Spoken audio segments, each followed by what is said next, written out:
Cooking Smarter, Not Harder, a tech-savvy culinary journey.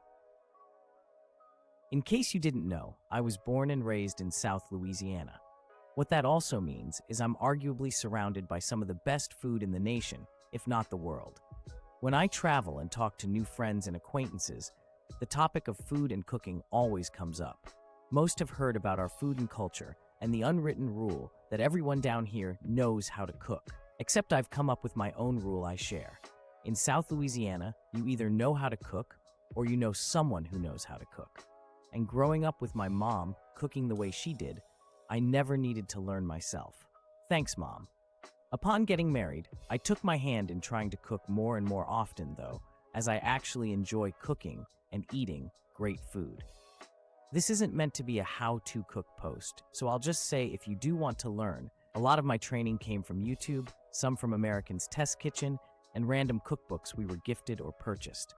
But I think I can thank my mom, my aunt, and lessons from Chef Jeremy Coco for the core of what I am able to cook. If you know me well, my dad says I always work harder to get out of work. Meaning, in my terms, I'm always trying to automate things and work smart, viewed as lazy sometimes, not hard. The working harder part is more mentally taxing than physically, but yes, Dad, it does take longer up front sometimes. With cooking, I'm definitely a lazy chef and looking to streamline things as best I can. That said, I also utilize technology in the kitchen whenever I am able and want to share what and how I use certain things. So, in no particular order, Amazon Alexa, Google Home, and Apple HomePod. Whichever environment you find yourself in, each of these home assistant type devices provides some of the same commands to make cooking easier. To be fair, and as unbiased as I can, I've tried all of them and have ended up using the Alexa Show as my assistant of choice. The HomePod doesn't currently offer a screen on their device, and the Google Home I had just didn't seem to work as well as Alexa does. For me, I know everyone's situation is different, so your mileage may vary. I also tried an iPad and Siri, but that had a trove of other issues. The biggest thing with these assistants is timers. Siri and other phone assistants, at least in the past, have had difficulty with multiple timers, modifying currently running timers or naming those timers. These assistants do really well and can show multiple timers on the screens too.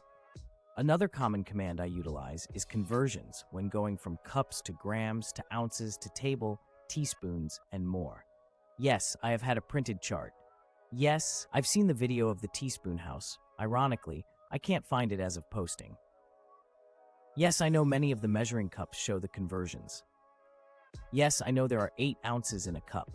It gets a bit tricky when dealing with halves, quarters, and point values though. The kicker here is these commands can be given pretty easily, are very quick and responsive, and you can talk with your hands full. It is by far the best tech tool in the kitchen, hands down, and pun intended. A recipe app. The second most popular tech tool I use has to be my recipe app of choice, Paprika. I've talked about it in the past as a pick of the week. I try to store all of my recipes here and love how the ingredients and directions are listed separately but side by side. The ingredients can be ticked off as they've been used, and the directions can be marked to show what step you're on. It also has a desktop, mobile, and tablet app, allowing you to add or view a recipe from any device. If you're still looking for an app to store your recipes, this is the one you want, a shopping list app. Something that has helped me when cooking is to make sure I always start with the recipe and gather all needed ingredients before even turning on the stove, also known as mise en place. So I have now learned. There have been more times than I'd like to admit when I started cooking something to realize I didn't have everything I needed. And I'm not a good enough chef to pivot and turn it into something else all the time. So that can be aggravating on multiple fronts. Not only am I able to eat what I wanted to eat, but I may have wasted time and other necessary groceries. To make sure that doesn't happen next time, use a shopping list app of your choice. Since we typically have Walmart delivered or picked up, I actually like to use the Walmart app as a shopping list for groceries. Even if you don't purchase all groceries from there, you can use it to make your shopping list, as they typically have most things you would want or need, minus specific brands. You could also use a to-do type of app mentioned in Weekly Wheaties 2414. My current to-do app to use for this is Microsoft To Do. Alternatively, you could use an app that holds recipes, suggests meals to cook, gives ingredients, and connects with delivery services like Walmart, all in one location. I haven't used it long enough to completely suggest it, but many people have suggested it to me. It's called eMeals. If you sign up using my referral link, you can get a 1-month free trial. Technically, it shows as 2 weeks, but when you cancel, they will add another 2 weeks. An immersion circulator.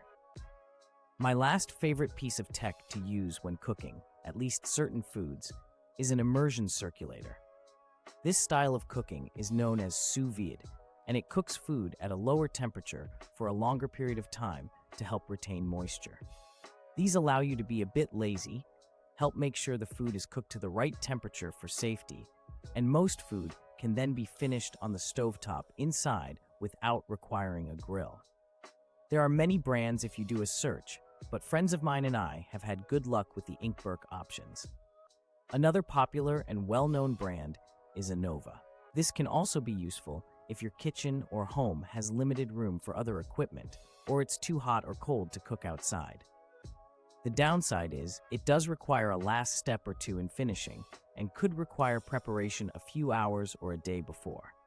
Lagniappe products, a Bluetooth thermometer, typically used to place in the meat while on the grill, but can also be used if your oven doesn't have the option. Remember, meat shouldn't be consumed unless it reaches a given temperature. Wireless temperature sensors. These can be placed inside the pantry, wine cooler, fridge, or freezer and have a longer-lasting battery.